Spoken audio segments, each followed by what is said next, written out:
Здравейте хора, в изоставен детски кът сме. Виждате, няма никой тук. И сега ето тук ще снимаме криеница в детски кът. Може да не видите всички. Ще оставим един да бъде с камерата и ще снимаме. Бъдете настред, защото всички ние, Марио, рожденника, 1, 2, 3, 4, 5 човека ще се крият. В изоставен детски кът може да видите. Сега ще ви покажа още повече и започваме. Добре, оказа се, че аз ще броя. Ще броя до 50 и ето тук ще оставя, ще броя, ще се включим, когато вече са се скрили, ще ги търсим заедно. И чао от мен! Стоп! Добре, приятно да броя. Както виждате, няма никой, абсолютно никой. И музика няма, добре. Ще потърся. Ето така. Добре. И тук мисля, че няма никой. Сега да видим долу.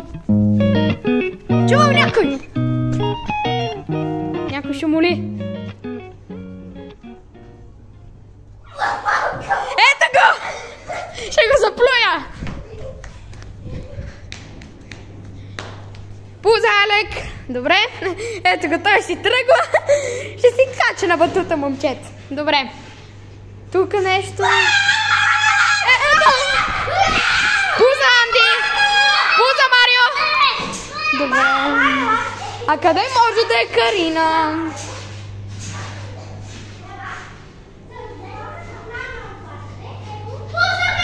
Ето Карина се запру! Добре.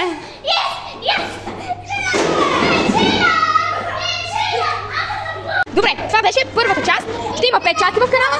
Разбира се, при лайкове. Ако има 10 000 лайка, правим втората и така нататък до 5000.